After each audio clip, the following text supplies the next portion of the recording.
começando o programa Viver Bem pela TV Unifev. Eu sou Júlia Domenech e eu recebo aqui o psiquiatra, o Dr. Fernando Biasi. Seja bem-vindo, doutor. Muito obrigado pelo convite. É um prazer estar aqui. Bom, gente, quem consegue deitar na cama e dormir com poucos segundos? E tem aqueles que vira para um lado, vira para o outro, longas horas e precisa recorrer até medicamentos. É sobre esse assunto que nós vamos falar agora. Doutor, para dar início, vamos falar um pouquinho sobre a definição do sono. Como que seria o sono normal e suas fases? Júlia, o sono normal seria uma redução do nível de consciência e de mobilidade. O paciente ele começa a diminuir tua frequência cardíaca, tua temperatura, tua frequência respiratória.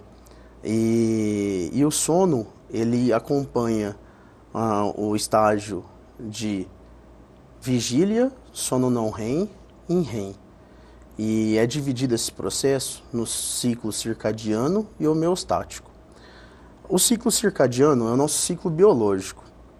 É quando há a produção da melatonina, mas tem essa relação da luminosidade com o nosso hipotálamo.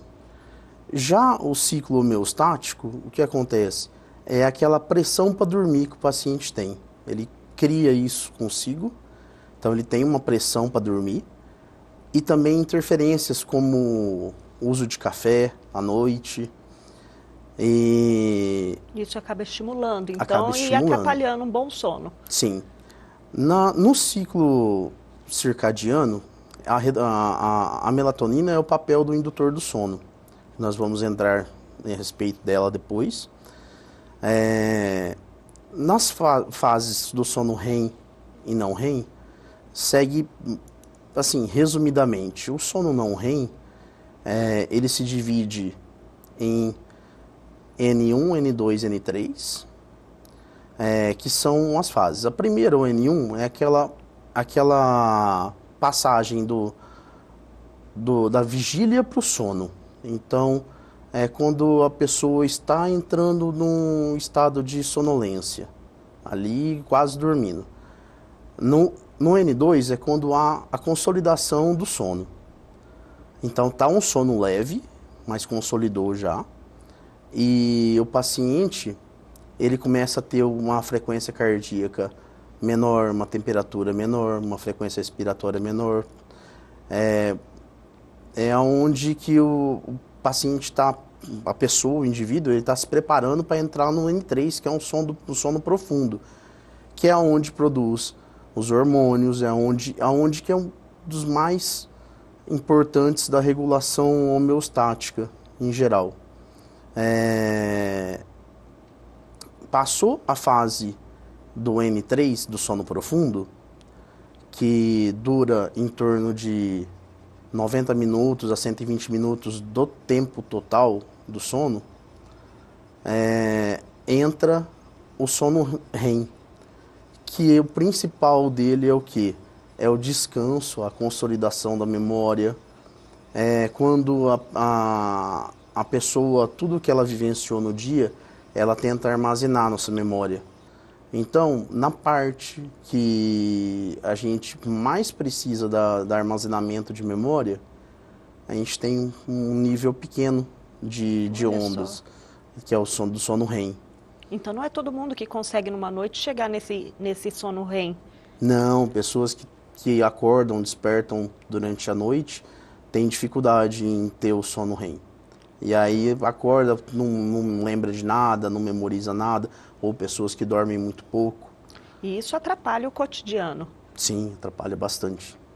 Tá. E tem como prever qual a quantidade de horas de sono que cada pessoa necessita? Sim, tem sim. O recém-nascido é o que mais necessita de sono. Ele está em torno de 16 a 20 horas do dia de sono. Então, o recém-nascido dorme muito, ele necessita de muito sono. O pré-adolescente é em torno de 9 a 12 horas. Vai diminuindo, conforme vai crescendo, vai diminuindo. Um adulto? No caso, um adolescente e um adulto, seria em torno de 7 horas. O idoso cai um pouco, então ele necessita de menos horas, por volta de 6 horas. E tem exames para avaliar aí a sonolência diurna, a questão de insônia também? Tem.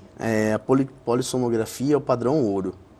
Então, tem pacientes obesos, com uma circunferência abdominal alta, em torno de 135, eles já necessitam fazer uma polissonografia para ver se tem uma apneia do sono, que é aquele engasgo que o paciente tem à noite. Então, o paciente tem várias apneias do sono, tem um prejuízo total no ciclo sono-vigília. Então, pode gerar problemas como síndrome de pernas inquietas, mais ansiedade. A pessoa tem que, muitas vezes, usar até o CPAP, dependendo do caso. Mas é uma reeducação. Que seria o CPAP? É um aparelho que usa para ajudar na pressão do fluxo de ar da entrada. Então, assim, abre, precisa. Fica é um aparelho fácil. Que fica a noite inteira com o paciente. E isso facilita ter um sono mais tranquilo, sim. melhor? Não, é fundamental. Quando tem um número de apneia do sono muito grande e a pessoa é obesa, tem uma circunferência abdominal, ela necessita, porque pode trazer muitos danos. Sim. E como que a gente pode pensar no paciente com insônia, né? Seus pensamentos, atitudes, o que piora, né, esse quadro de insônia? O indivíduo com insônia, ele apresenta um ciclo. Então, assim, ele tem uma preocupação muito grande com o sono, aí ele tem uma agitação por causa dessa preocupação e ele tem uma piora do sono. Ou também ele tem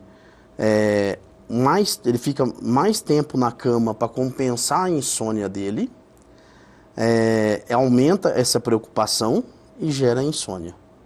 Então, assim, ele fica num ciclo vicioso de prejuízo. Então, para pessoas que têm insônia, geralmente fica o grande nível de preocupação que é comum das pessoas quando a pessoa tem insônia. Aquela rotina. Ela acaba ficando na cama mesmo para tentar dormir mais, ela vai ficar mais nervosa, mais agitada e não vai conseguir dormir, ela vai ficando nesse ciclo. Então ela sofre muito. E isso traz prejuízo também à saúde e acaba entrando até muitas pessoas em medicamento, nas né? medicações. Vamos falar então, no começo o doutor falou sobre a melatonina, né? Por que necessitamos dela no nosso organismo, repor ela? Tá. Ela que regula o ciclo circadiano, nosso relógio biológico. Então, quando imagina um cenário, começou a anoitecer, na época que não tinha luz, não tinha nada. A luminosidade, que não está existindo, informa o nosso cérebro que está à noite, vai lá para o hipotálamo, que manda informação para a glândula pineal produzir a melatonina, que é um indutor do sono. Aí vem um sono, começa a pessoa a ter sono. Então, por exemplo, uma pessoa que tem muita melatonina, ela vai ter mais sono que uma pessoa que tem menos? Tem como... Sim, ela produz mais ou menos o mesmo tanto entre as pessoas. Lógico, é uma quantidade pequena, 0,20 e pouco miligramas ali. Mas a questão maior é o seguinte, é aquela pessoa que fica assistindo a televisão na cama, então ela não está produzindo melatonina, ela não está recebendo uma informação que está à noite. Por conta da claridade. Ela está recebendo uma informação que está dia. Por causa da claridade, da o claridade, barulho. a luminosidade. Aquele botão vermelho é o principal da luz do TV desligada. Então, vou falar sobre isso mais pra frente. Interessante que tem gente que não consegue dormir Então, se não tiver o barulho da televisão. Sim, só que é um sono não reparador. É um sono sem qualidade. A pessoa acorda quebrado. O cérebro, então, ele fica ali Ele trabalhando, fica ligado por assimilando, muito mais mesmo tempo. dormindo, aquele sono leve, ele está ligado, prestando atenção nas Sendo coisas. que ele tem que estar em atividade no sono REM. Então, é no final do ciclo que ele tem que estar em atividade, o cérebro. Não, ele está no começo já. Ele está, tipo assim, as etapas estão sendo atrapalhadas. E como que repõe isso, a melatonina? Tem a medicação para repor. Tem medicação? Tem. Você pode mandar manipular. Mas isso geralmente, sempre, claro, com orientação médica. médica. Só o médico pode mandar manipular. Na dosagem de 1 miligrama, por exemplo. Hoje nas farmácias existe, agora industrializado, até o de 3 miligramas. Mas anteriormente era só 0,20 e pouco miligrama. Sendo que 1 miligrama é uma dosagem bem alta, mas é para quem não produz, mas tem que saber tomar também. Não é? Não adianta aquela pessoa que faz uso de melatonina. Ah, Júlia, eu tô tomando melatonina.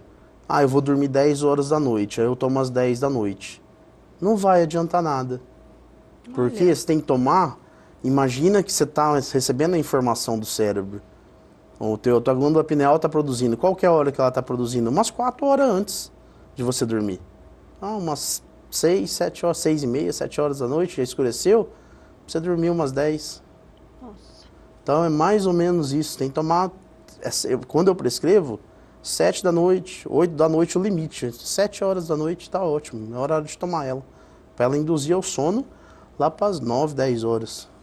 De maneira geral, qual seria o tratamento, então, recomendado para insônia?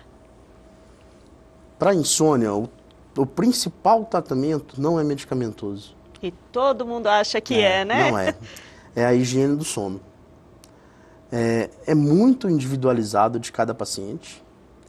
Então, o paciente, eu pego múltiplas queixas e quando eu vou fazer uma higiene do sono no meu consultório, eu vejo, assim, coisas que, assim, absurdas. Vou dar um exemplo. Eu tomo 1 litro de coca à noite. Isso não vai ajudar, né? Tem muita cafeína. Eu falo, a pessoa esquece, ela não repara nesse detalhe. Eu tomo café com leite na hora de dormir. Para relaxar, fala que dá aquela aquecida. Então, assim, então não contrário. adianta, você vai fazer isso aí, não, pode existir o medicamento que for. Você vai criar uma tolerância, uma dependência e você não vai resolver o problema. Você vai só aumentar e ir piorando a situação. Então, assim, tem que fazer uma higiene do sono bem completa, individualizada. Eu, no meu consultório, gasto muito tempo para fazer. Então, assim, quando eu trabalhava em São Paulo, por exemplo, eu tinha um foco muito grande nisso. Lá em São Paulo as pessoas vivem no estresse, vivem em rotinas diferentes. Lá, noite é dia e dia é dia. Não tem esse negócio, pessoas nem dormem direito. Então, tem pessoas que dormem durante o dia. Então, aí eu tenho que orientar que uma das coisas são, resumindo, falando de uma maneira geral aqui, para qualquer um ser importante. Primeiro, não ter TV no quarto. A TV não tem nem que ficar no quarto, tem que tirar. Porque a tomada dela ligada na tomada e o botãozinho vermelho ou o botãozinho azul já faz você não produzir melatonina. Se possível, o quarto blackout. Porque aí a hora que você for pro quarto, você vai induzir a produção de melatonina também, ter o sono muito mais rápido. Ir pro quarto na hora que o sono vir. Não antes ficar ali fazendo leitura. Isso, o quarto não é para você ficar comendo, assistindo TV, jogando baralho, dominó, mexendo no celular. O celular é uma das piores coisas que tem relacionado ao sono. A tela prejudica muito. Outra coisa, o ambiente tem que ser agradável. Você tem que ter uma rotina de ir pro quarto. Eu vou sempre, na maioria dos dias, lógico que você não consegue e todo dia exato, mas na maioria dos dias eu vou dormir 9h30, um exemplo. Procurar fazer sempre isso. Lógico, um dia eu vou numa festa, eu tenho um casamento, alguma coisa assim, vou dormir 2, 3 horas da manhã, tudo bem, mas um dia. Isso aí é de vez em quando. Não é sempre, né? Aí agora, quando você tem uma rotina, você consegue ter mais facilidade, tem uma preparação pro sono, igual eu faço isso na minha casa. As luzes são, na minha sala, na minha cozinha, luz quente, aquela amarela, bem fraquinha. Eu já faço aquele preparatório, não deixo uma luz branca. Já tem toda uma rotina, Eu não vou ficar assistindo um filme de ficção científica. Por quê? Eu vou ficar estimulando meu cérebro a pensar. Certo. Eu assisto um filme Mamão com Açúcar. Tá aí tranquilizando já. Já para induzindo, preparando também. A alimentação, não alimentar e já ir deitar. Então tem muitas coisas que se pode ajuda, né? colocar na higiene do sono, mas é individualizado. Tem pessoas que seguem um padrão que não pode alterar aquilo ali. Falando, não, então vamos alterar outra coisa que vai ser importante. E nisso, não é para fazer isso 6 meses, é para a vida.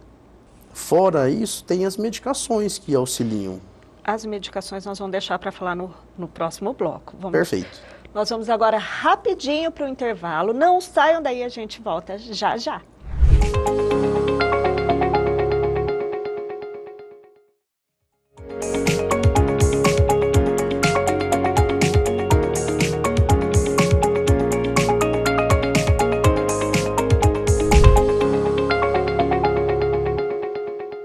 Estamos de volta com o segundo bloco do programa Viver Bem. Ao meu lado, o psiquiatra Fernando Biasi.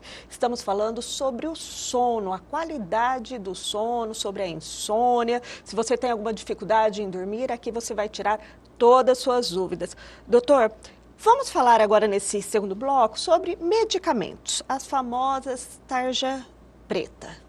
Sim. As tarja preta são os medicamentos. Existe a tarja preta porque é um medicamento que pode causar dependência. Então ele já é um medicamento mais especial, receituário azul. Então tem um receituário mais específico. E os benzodiazepínicos, tarja preta, que são os principais para o sono, são medicamentos que atuam diretamente no GABA. E eles são o quê? Ansiolíticos e também atua como anticonvulsivante ao mesmo tempo. É usado muito em pronto-socorro, em crise epilética. Aí acalma. E aí depois segue um tratamento, depois com o neuro. Mas é usado muito. É o quê? O famoso Rivotril, que é o clonazepam, o alprazolam, o diazepam. São medicamentos com alto poder de dependência e tolerabilidade. Então, é um medicamento que, assim, a gente fala que é para usar, é igual um antibiótico. Tem dia e hora para começar e parar. A verdade é essa. Senão a pessoa não dorme mais sem um remédio. Cria uma dependência. Cria. É assim. Eu posso prescrever o medicamento. Ajuda muito, é necessário em muitos casos. Pega um transtorno de pânico. É importante entrar, porque a pessoa vai entrar em crise. Principalmente no início do tratamento da causa primária, e a gente acaba utilizando.